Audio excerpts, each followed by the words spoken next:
Hello everyone and welcome back to another episode of R5 Adventures. A lot of people have asked if I was going to share the curriculum we chose for this year for homeschooling the kids like I did last year. I am going to do things a little bit differently this year. Instead of sharing all the curriculum, I separated it into each kid's grade level. So you can kind of see what I chose for each kid, and I could actually somewhat show you the books. I also have to ask, do you want to have more updates throughout the year? How is it going? How do I like the books we chose? These are mostly new for me this year. I did not use a lot of these books last year as far as the publishers go. A few of them I did, most of them I didn't. These were recommendations that I had talked with other homeschool moms, other teachers, and kind of went off of what they said and also looked through stuff and kind of found what I thought looked like a good series for my kids. But let's dive into that and we'll show you what I picked out, what we got for each subject, and let me know if you want to know more as we go along.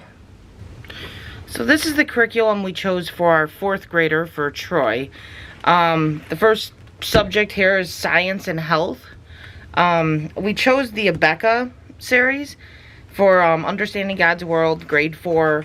The book itself is pretty simplified. I do like that. Like you got 5-2 Water for Life. Instead of having a ton of stuff that they're reading, it's basically 2 pages. I like that. Water, Stem, and Ice for 5-3. Again, basically 2 pages. I like how simplified it is, so you're not filling them with a ton of stuff all at once that they're just going to forget. It kind of gets straight to the point. I have not used this series yet, so we will see what we think as we go through it.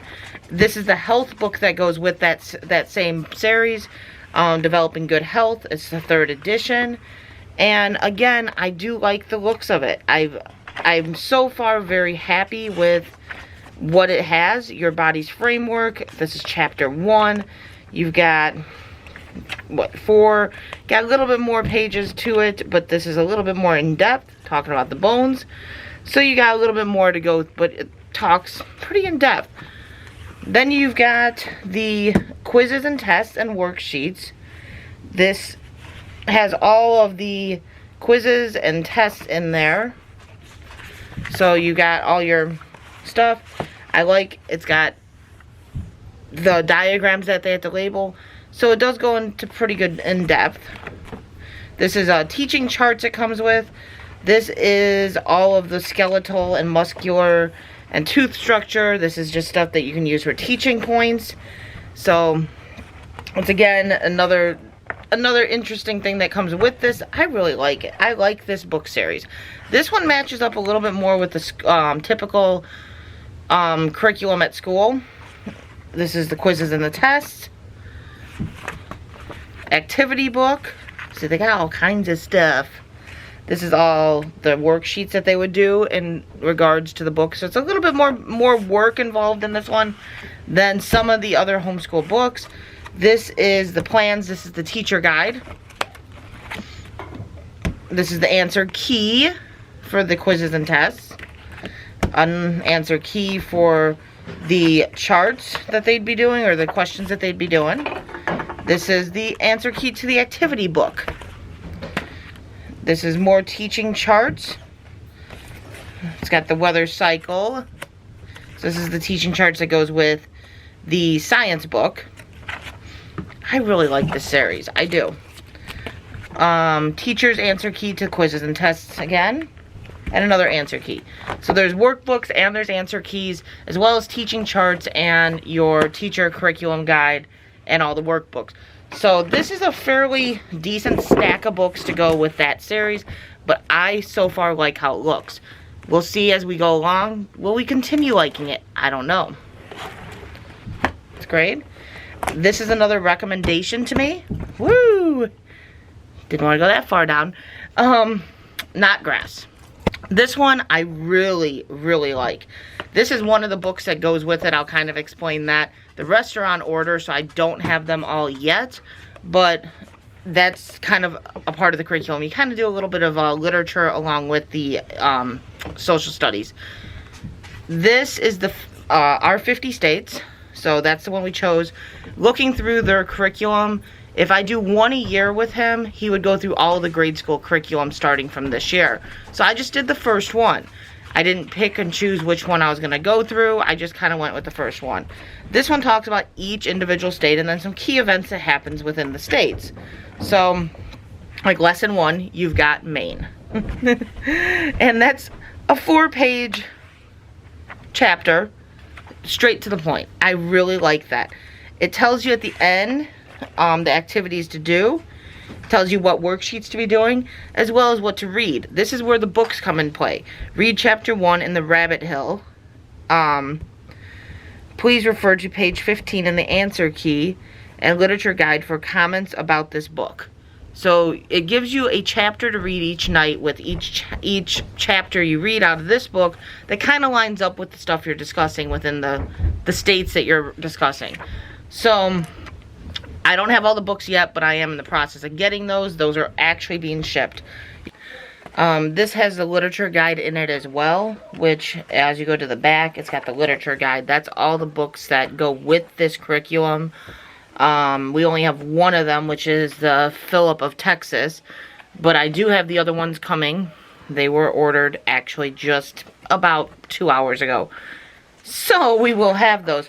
But this just gives you each of the books, as well as a synopsis of the book, as well as some cliff notes for you, the teacher, in case there's anything that's sensitive to you that you don't want your child exposed to. It tells you what is in the book, as well as what page it's on and everything else. So you can kind of make your decision on what you're allowing your child to be exposed to. That's kind of the answer key, which all these come with that. Then you have the Atlas workbook, which this corresponds with each lesson as they learn it. So they have some geographic stuff to do with the state, some highlights of the state, like their state flower, state tree, what they're known for, their bird, their flag, some questions. So like each section has its little work page to do with the state that they just covered. So that's the Atlas workbook. And then you got the lesson review, which I like this too. This is very simplified reading to begin with.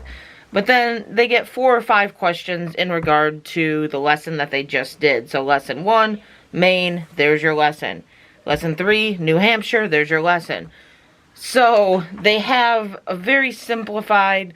So basically lesson 1 is the state. Lesson 2 is a little bit of history about the state, which you're going to do the Atlas workbook.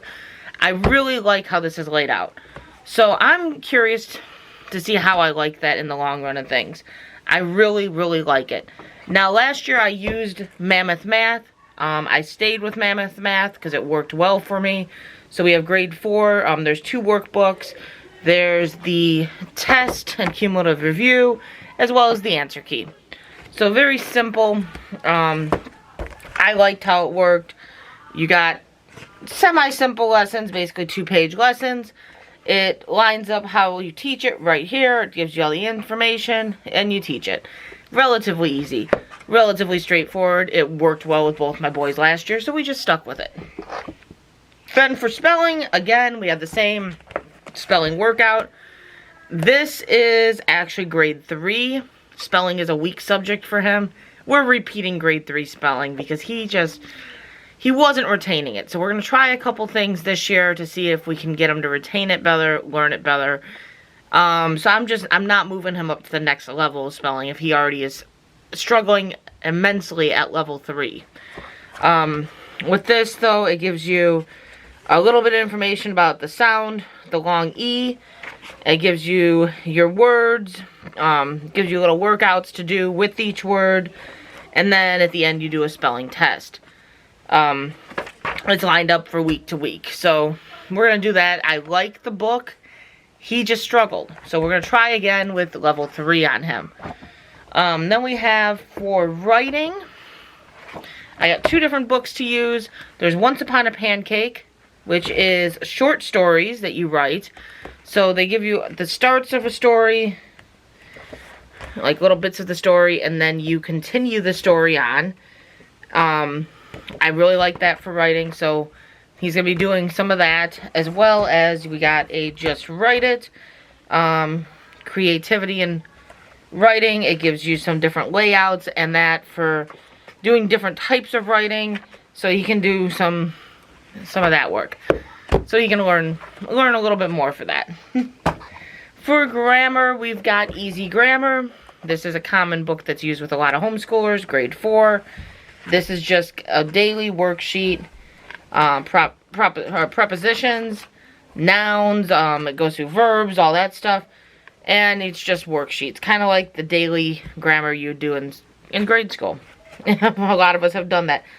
But noun determiners, descriptive adjectives. See, I can't even talk. But it gives you just a daily worksheet that you would work on.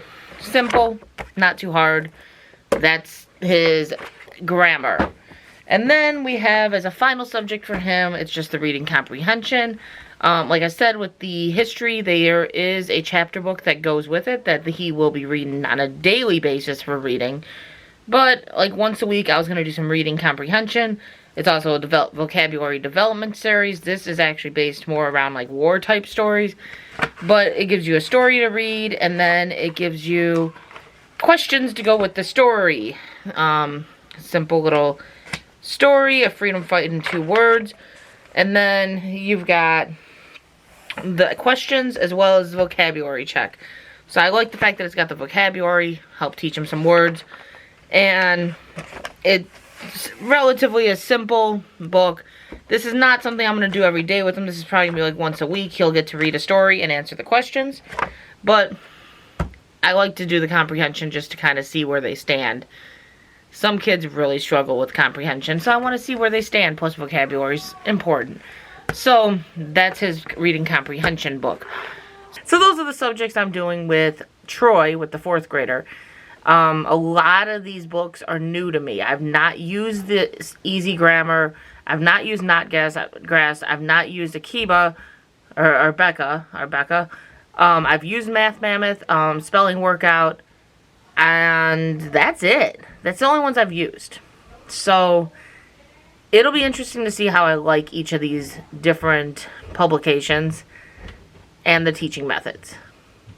So far, by looking through them, I really like the Not Grass for the social studies, and I really liked the Rebecca science. So I'm interested. I can't wait to see how the year goes. I'll keep you guys informed if you'd like to know. And we'll see how it goes this year. It should be fun. We start up soon. Have a great day, guys.